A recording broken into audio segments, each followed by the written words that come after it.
질문을 다 마쳤기 때문에 김경호 참고인 오늘 아침부터 계속 나오셨는데 발언 기회를 잠깐 드리도록 하겠습니다. 발언 때로 나오시죠. 제가 짤막하게 묻겠습니다.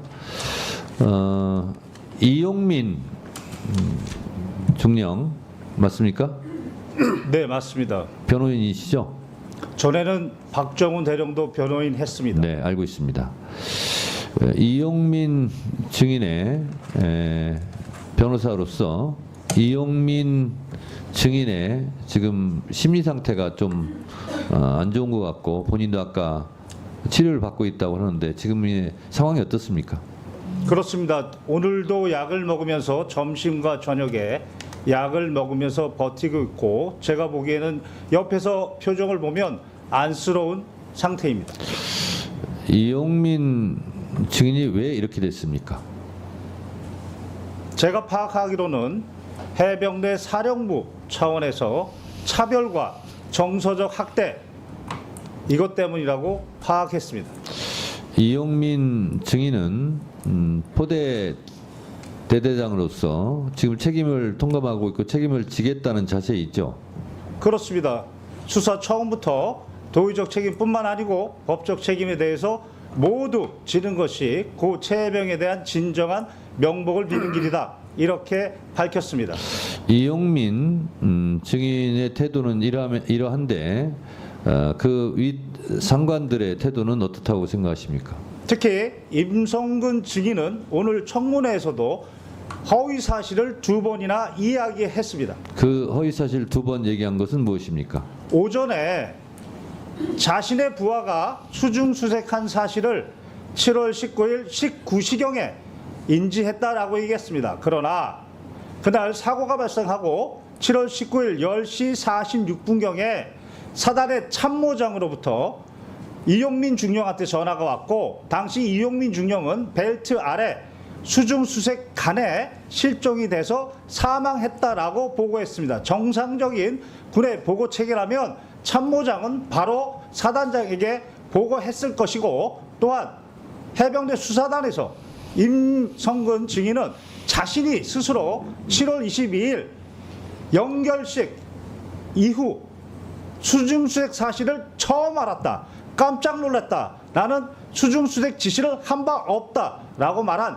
자신의 발언과도 배치됩니다. 두 번째는 수중 지시가 아니라 수중수색 지시가 아니라 본인은 계속 현장 지시가 아니라 지도였다고 그래서 지금 피해가는 말을 하는 것 같은데 그 부분에 대해서는 어떻게 생각하세요? 그렇습니다. 오후에 또 하나 허위 사실은 작전 지도와 관련해서 7여단장, 사단장은 7여단장의 관계에서 작전 지도를 한다 이렇게 얘기했습니다. 그러나 7월 18일 오전 현장 방문한 것이 바로 포병 3대대 구중대였습니다. 당시 구중대장은 전날까지만 해도 호우 피해 복구 작전이라고 알았는데 현장에서 갑자기 실종자 수색 작전으로 변경했고 당시 지형 정찰 및 위험성 평가를 위해서 병력을 대기하고 있었습니다. 그런데 갑자기 사단장이 나타나서 브리핑하고 있는데 갑자기 브리핑을 중단시키고 지금 빨리 들어가서 수색 안 하고 뭐하냐 라고 수중 수색 작전을 그리고 중대장한테 명령했습니다. 명백하게 허위 사실이고 그 구중대가 바로 국민일보 일면에 나온 일렬식 수중수색 그 사진입니다. 자, 또 하나의 허위 증언이 있습니까? 이종섭 증인이 국민들 앞에서 이첩 보류 지시가 적법하다라고 얘기했는데 명백하게 법리 오해 위법입니다. 당시 최해병의 변사체가 발견됐습니다. 그러면 변사자 처리 지침에 따라서 해병대 수사단은 독자적으로 조사할 권한이 있습니다. 사망 원인에 대해서 그 사망 원인이 불명이면 불명인 대로 사망 원인이 밝혀졌는데 범죄 원인과 관련이 없으면 그러면 그때 당시는 국방부 장관의 지휘 감독권이 있습니다. 그러나 사망 원인에 범죄 원인이 있으면 개정된 군사보험법 2조에 따라 이첩시켜야 됩니다. 국방부 장관은 이때는 지휘감독권이 없습니다. 그게 개정된 군사보험법 2조의 취지입니다. 그리고 이것에 따라서 법원이 재판 관할권을 가지고 있는 군인 등의 범죄에 대한 수사 절차에 관한 규정 7조 1항에 따라 지체 없이 바로 이첩 시기를 지체 없이 경복궁에 보내게 되어 있는 것입니다. 따라서 당시 박대령은 개정된 군사법법 2조와 그리고 대통령의 명령에 따라 지체 없이 이첩하려고 한 것입니다. 여기에 국방부 장관이 법령상 권한 없이 이첩을 보류하라는 의무 없는 일을 시킨 것입니다. 그 자체가 직권남용이고 여기에 더해서 이첩의 내용에 대해서 뭘 빼라, 특정인을 빼라, 내용에 대해서도 직권남용한 겁니다. 네. 김경호 참고인, 혹시 아까 들으셨겠지만 임성근 사단장은 여단장을 통해서만 지시도 아니고 지도했다라고 하는데 제가 알고 있기로 7월 18일 예천 현장에서 군인다운 모습이 부족하다, 복장이 불량하다, 병력 왜 대기시키냐는 현장 지휘를 한 것으로 제가 알고 있습니다. 이게 포 3대대 구 중대장 대위에게 했다고 하는데 혹시 이 사실은 알고 있습니까? 그렇습니다. 저는 바로 군 검사가 사본을 만들어 놔야 됩니다. 라고 했던 사본을 다 봤습니다. 다 봤습니까? 다 봤습니다. 그러면 임성근 사단장이 여단장에게만 지도했다라는 말은 허위입니까? 허위입니다. 관련 카톡에 당시 실종자 수색 작전의 의사 체계를 카톡으로 했고 당시 포병 여단 대대 그리고 말단 간부들까지 사단장 지시, 사단장 강조 사항으로 모두 전파가 됐습니다. 그러니까 김경호 참고인은 임성근 사단장이 현장 지도했다는 말은 회피성 발언이고 직접 실제로 지시 행위를 다 했다 이렇게 보고 있는 거죠. 구체적으로 말씀드리겠습니다. 구체적으로 말씀해 보세요.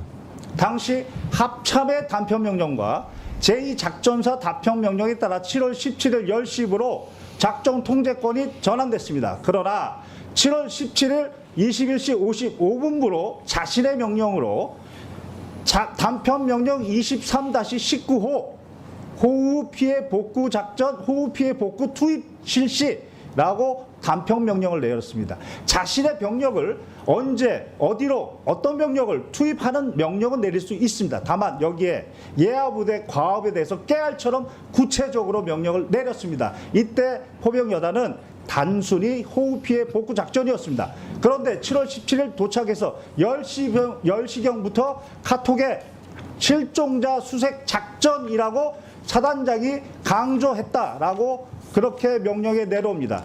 이때부터 실종자 수색 작전으로 변경했으면 그에 맞는 안전 도구를 갖춰야 되는데 그런 말은 없었습니다. 그리고 나서 아침에 7월 18일 날 포병 3대대 구중대장 가서 안정성 평가 생략하고 신속 투입 작전을 명령했고 오후에는 실종자 수색 작전이 불가한 그런 상황, 육군도 철수했는데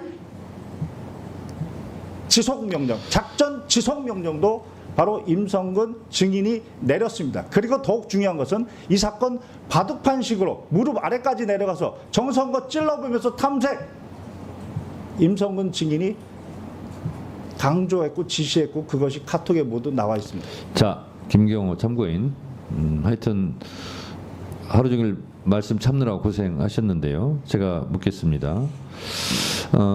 이 작전 통제권은 육군 54단이 갖고 있었죠? 네, 그렇습니다. 네.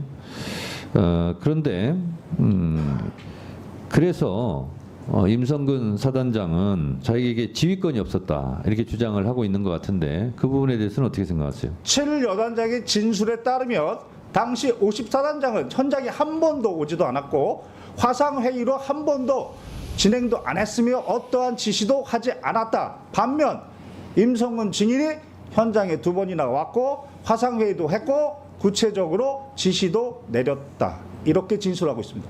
그렇습니다. 실제적으로 작전 통제권은 육군 54단에 가 있었지만 사실상 부대 지휘, 지시는 임성근 사단장이 한 것으로 봐야 되겠죠? 그렇게 7여단장은 진술했습니다. 네. 이 밖에 혹시 더 하시고 싶은 말씀 있으면 한 1분 정도 드릴 테니까 발언해 주시기 바랍니다. 개인적인 말씀을 드리면 아버지도 해병대 출신입니다. 제 동생도 해병대 출신입니다. 저도 해병대 법무관을 가고자 했으나 육군 법무관으로 가서 특전사에서 복무를 했습니다. 오늘 이후라도 해병대의 명예를 위해서 해병대 사령관과 해병대 사단장은 진실을 말하고 정직하게 얘기해서 해병대의 명예를 회복해 주기를 간절히 바랍니다. 이상입니다. 자, 거기 서 계시고요. 김경호 참고인이 거짓말이 다 드러나네 이제. 예, 김경호 참고인께서 유튜브에서 지금과 같은 내용으로 방송한 것을 저는 이미 봤습니다. 그래서 기회를 드린 것이 잘했다는 생각이 들고, 지금 김경호 참고인이 발언한 부분에 대해서 임성근 증인 혹시 반박하거나 할 말 있으면 해보세요. 네. 일단 1분간 하세요. 위증과 관련해서 언급했던 제가 수중 수색을 했던 사실을 다시 사고가 났는데 수중에서 하다가 사고가 났다는 것을 알았던 사실은 제가 아까 19시경이라고 했는데 우리 김경호 변호인은 10시 46분에 참모장을 통해서 참모장이 그걸 확인해 갔다 했는데 당시 저는 예천에 있었고 참모장은 포항에 있었습니다. 그래서 참모장과 제가 소통하지 않았고, 그래서 저는 예천에서 탐색 구조 실종이 됐기 때문에 빨리 찾아야 돼서 그걸 하다 보니까 제가 19시경에 일광역 수사대장이 이제 예천 쪽으로 오다 보니까 그때 밑에 있는 7여단장을 통해서 알게 된 겁니다. 그래서 제가 안 시간은 19시 10분경이다라는 것이고. 일단 거기까지요. 자, 예. 임성근 증인이 1분간 발언했는데 김경호 참고인도 재반박할 시간 1분간 드리겠습니다. 해병대 수사단에서 임성근 증인이 직접 자신의 발언은 22일 날 연결식 날 알았다라고 했습니다. 수중 수색 사실을 그날 알았다라고 했는데 오늘은 19일 19시에 알았다라고 해서 자신의 발언을 자신이 뒤집고 있다. 이렇게 생각합니다. 그것은 제가 그것도 자, 답변을 드려도 되겠습니까? 김경호 참고인 그 부분에 대해서는 반박하신 거죠?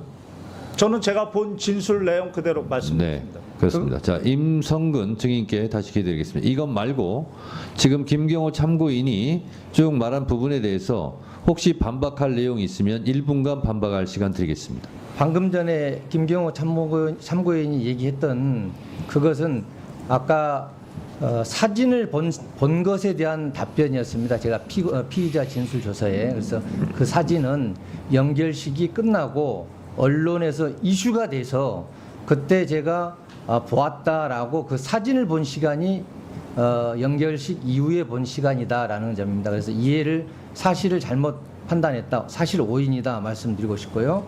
그다음 9중대에 가서 제가 했던 부분은 말 그대로 신속 투입 명령이 아니고 그 인원들이 아직 작전을 개시하지 않은 상태였고 원래 8시에 과업을 시작해야 되는데 9시 반에 좀 늦게 오다 보니까 작전을 조기에 해라는 취지에서 제가 얘기를 했는데 마침 그때 여러 가지가 정리 안 된 모습을 보고 바로 제가 옆에 있는 여단장한테 요거 시작하기 전에 안전교육하고 그다음에 재반 사항을 교육시킨 다음에 이 중대가 할 수 네. 있도록 해라라고 됐습니다. 조치를 해줬습니다. 자, 1분간 발언 기회 드렸으니까 김경호 참고인 또 1분간 반박해 주세요. 이 사건 국민일보 일면 사진의 일렬식 수중수색 그 사진은 바로 수중수색 사실에 대한 인지가 핵심입니다. 오늘 오전에 어느 국회의원님이 그 사진을 올려주시고 물어봤을 때에는 수중수색 사실을 7월 19일 19시에 알았다. 이렇게 발언했습니다. 그런데 수사단에서의 발언은 바로 그 국민일보 사진을 22일 날 받고 수중수색 사실도 그날 알았다라고 하면서 자신은 어떠한 수중수색 지시도 한 바 없다까지 얘기했습니다. 따라서 여기서 핵심은 수중수색 사실의 인지이고 그것에 대해서 오전에 분명히 7월 19일 19시라고 얘기했는데 그것은 자신의 발언과 기존의 발언과 배치된다.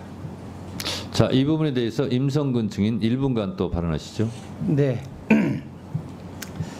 제가 정확히 제가 진술하고 진술서에도 제출한 것은 수중수색이었다는 것을 알게 된 것은 사고가 나서 7월 19일 19시 10분경에 사고가 난 다음에 알게 된 것이고, 그다음에 그 사진에 대해서 사진을 언제 인지했느냐, 원래 사진이 19일 아침에 카톡으로 왔는데 언제 내가 인지를 했느냐, 그것은 연결식이 끝나고 나서 제가 언론에서 이슈돼서 그게 그 문제가 된다 하고 제 카톡에도 있다는 얘기를 누군가로부터 들어서 그때 제가 알게 됐다. 그걸 좀 설명하는 자, 겁니다. 임성근 증인. 네. 본인이 계속 지시는 하지 않았다. 현장 지도만 했다. 이렇게 입장을 고수하시는 거죠? 네, 그렇습니다. 자, 이 부분에 대해서 김경호 증인 1분간 반박해 주세요. 현장 지도를 했지 지시는 하지 않았다 하는 부분에 대해서. 먼저 현장에 도착하자마자 갑자기 실종자 수색 작전으로 변경 명령을 내린 게 임성근 증인입니다. 그게 카톡에 나와 있습니다. 그리고 구중대에서는 신속 투입 명령, 안전성 평가 생략하고 그 명령도 그 구중대장의 진술에 나와 있고, 또한 오후에는 작전 자체가 불가능한데 작전 지속 명령을 내렸다라고 녹취에도 나옵니다. 그리고 이 사건 가장 위험했던 바둑판식으로 수색 작전 명령도 카톡에 분명히 나옵니다. 객관적 증거는 차고 넘칩니다. 자, 임성근 증인, 바둑판식으로 찔러라 하는 작전 지시를 했다라고 지금 김경호 참고인께서 말씀하시는 거죠? 그렇습니다. 네, 이 부분에 대해서 반박해 주세요. 네. 바둑판식 수색이 나온 것은 아까 위원장님께서 카톡으로 지시했다는 그 사단장 지시사항입니다. 그 사단장 지시사항은 일단 그 사단장은 누구죠? 접니다. 지시했네요, 그러면. 저의 지시사항으로 있는데 그게 포병 부대만 있는 사단장 지시사항입니다. 다른 데는 그게 없는 사단장 지시사항입니다. 즉 제가 지시하라고 해야 사단장 지시사항이 되는데 그 부대만 있다는 겁니다. 그다음 그 안에 들어있는 내용 자체도 제가 여단장을 통해서 언급하고 지시하고 또 강조한 것은 바둑판식 수색이었는데 나머지 찔러가면서 해라 이런 내용들이 들어가 있는데 그것은 이미 여단장이 아침부터 집안이 약해서 찔러가면서 이렇게 안전성 차원에서 해라 하는 그런 것까지 포함해서 되어 있기 때문에 제가 한 것은 바둑판식 수색 하나다라는 말씀이고, 바둑판식 수색은 지금 1열 종대, 2열 종대, 횡대 이런 어떤 수색 대형이 아닙니다. 바둑판식은 바둑판식으로 바둑판처럼 구역화해서 이걸 딱 쪼개가지고 어느 네. 지역이 알겠어요. 중요하면은 그걸 취지를 중점적으로 알겠습니다. 하라. 취지를 그런 알겠습니다. 것이지 자. 구역화 세분합니다. 됐습니다. 아니, 자, 대형이 아닙니다. 예. 대형이 자. 아니고, 예. 바둑판식 다른 분들은 좀 자제해 주시고요. 자, 김경호 참고인 이 부분에 대해서 반박해 주세요. 바둑판식이 왜 수중 수색 지시였느냐? 카톡에 이런 대목이 나옵니다. 탐색 및 수색 다시 실시입니다.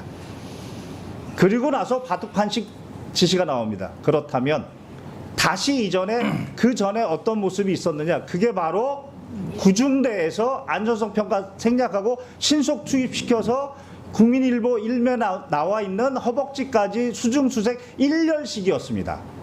그것을 보고 나서 포병은 비효율적이다. 1열식이 비효율적이라는 겁니다. 그리고 바둑판식으로 무릎 아래까지 내려가서 찔러보면서 해라 라고 했던 것입니다. 따라서 포병 모든 대원들은 오전에 구중대장이 그렇게 엄청나게 질책을 받고 화가 났다. 그게 1년씩이었다. 수중수색에서 그게 비효율적이었다. 이미 다 전파되어 있는 상황이었습니다. 따라서 수중수색을 바둑판식으로 하라는 얘기는 격자 모양으로 하라는 거구나. 실제 그렇게 하다가 사고가 나. 고채병이 가장 네. 위험한 곳에 있었습니다. 자, 김경호 참고인 마지막으로 묻겠습니다. 좀 잠깐 가만히 계세요. 박정훈 수사단장이 이런 사실을 다 조사를 했고 수사를 했고 그래서 임성근 사단장의 과실이 인정되었고 혐의로 인정되었고 그래서 이첩을 하고 이것은 분명히 수사를 통해서 책임을 묻게 해야 된다라는 취지로 했는데 이것이 이첩불이 되고 지금 대통령 경로설 이후로 엉망진창이 됐습니다. 자, 김경호 참고인께서도 이 사건에 대해서 소상히 알고 있는 만큼 임성근 사단장이 실제로 지시한 수중수색을 지시를 했고 그 결과 최 해병의 사망 사건이 이루어지게 됐다라고 본인도 생각하고 있습니까? 저는 임성근 증인뿐만 아니고 박정훈 대령이 지적한 8명 모두가 각자 고유의 과실이 있는데 어느 한 과실로 고 최해병의 사망을 바로 설명할 수는 없다. 그러나 그 8명의 과실을 다 합쳐보면 고 최해병의 사망의 결과를 설명할 수 있다. 이게 바로 대법원의 과실범의 공동정범 이론. 이 이론에 따르면 누구 책임이 제일 큽니까? 본인이 생각하기에. 그것은 바로 호우 피해 복구 작전이라고 생각하고 삽 마대를 들고 갔던 부대에게 아무 준비 없이 실종자 수색 작전으로 방향을 확 틀어버린 임성근 증인의 책임이 가장 크다고 판단합니다. 네, 감사합니다. 들어가세요. 박정훈 증인. 예. 김경호 참고인이 어쩌면 본인이 말하기 좀 그런 부분까지 다 증언을 했는데 김경호 참고인 부분에 대해서 혹시 첨가하거나 삭제할 부분이 있습니까? 따로 첨가하거나 삭제할 부분 없습니다. 그 김경호 변호사가 얘기한 부분들은 제 부하인 수사관들이 저에게 다 보고했던 1000페이지 가까이 되는 수사 서류에 다 담겨져 있는 내용들입니다. 이상입니다. 네. 지금부터 잠시만 주목해 주시길 바랍니다. 구독자분들을 위해서 특별히 준비했습니다. 항상 여러분들에게 드리는 말씀이 있습니다. 이슈와 뉴스만 챙겨보셔도 충분히 돈을 벌 수 있다고 말씀을 드렸는데요. 여러분들 여기 보이시는 제 채널의 영상들을 보시면 어떤 생각이 드시나요? 단지 뉴스 영상만 보고 아무 생각이 없으신가요? 그렇다면 아주 잘못된 것이라고 생각합니다. 그 이유가 무엇이냐면 제가 4월 5월에 뭐라고 말씀을 드렸나요? 지금은 반도체에 관심을 가져야 한다. 뉴스만 보고 넘기지 마시고 투자 쪽으로 생각을 봐야 한다고 말씀드렸습니다. 이런 썸네일들을 영상을 통해서 많이 보셨을 텐데요. 이런 반도체 이슈가 되었을 때 부자들은 어떻게 생각할까요? 반도체는 무엇이 있는지, 어떤 종목이 가장 좋을지, 어디에 투자해야 돈이 몰릴 수 있는지 자연스럽게 생각한다고 말씀드렸습니다. 부자들이 봤을 때 이슈가 곧 돈으로 이어지고 그 이슈가 나에게 돈을 벌어준다는 경험적 확신이 있기 때문에 부자들은 사회적 이슈를 관심 있게 챙겨본다고 말씀드렸습니다. 이번에도 마찬가지입니다. 지난번에 구독자분들과 함께하는 주식으로 수익 내기를 진행했었는데요. 100% 무료로 진행을 했고 이 사진을 보시면 아시겠지만 구독 문자 메시지를 남겨주신 모든 시청자분들께 이렇게 반도체 관련주 중에 가장 급등할 확률이 높은 딱 한 종목을 드렸습니다. 4월 말 시지트로닉스를 추천을 드렸습니다. 여기 나와 있는 사진을 보시면 정확히 얼마에 매수하고 어떤 종목을 사야 하는지, 어느 지점에 팔아야 하는지 이런 부분들까지 여러분들에게 정확히 알려드렸는데요. 실제로 많은 분들께서 수익을 보셨습니다. 오른쪽을 보시면 아시겠지만 4월 말에 시지트로닉스를 소개해드리고 나서 실제로 며칠이 지나지 않고 이렇게 주가가 2배 이상 급등이 나왔습니다. 당시에도 굉장히 많은 분들이 제가 드린 이 종목으로 수익을 내셨습니다. 지난번과 똑같이 구독이라는 문자를 보내주시면 이번에 이슈가 되고 있는 주식 중에 앞으로 대장주의 구실을 하면서 주가가 가장 크게 상승할 한 종목을 시청자분들에게 문자로 종목명과 사고자 하는 시점을 모두 알려드리겠습니다. 혹시라도 나는 주식을 하지 않는다 하시는 분들은 주변에 주식에 투자하는 분들에게 추천을 해주셔도 되고, 연세가 있으셔서 투자가 어려우신 분들은 이 종목을 가지고 자녀분에게 한번 사서 수익을 내봐라 이렇게 조언을 하실 수도 있습니다. 이 영상을 보시고 계시는 시청자분들 중에 종목이 궁금하다 하시는 분들은 전화번호 010-5638-2209 똑같이 무료 추천, 급등 주식 문자를 보내드리겠습니다. 돈을 받는 것도 아니고 투자를 대신해 드리는 것도 아니고 부담 없이 구독 문자 보내주시면 되집니다. 다른 것을 바라는 것이 아닙니다. 수익이 나신다면 구독과 좋아요 한 번씩 부탁드립니다.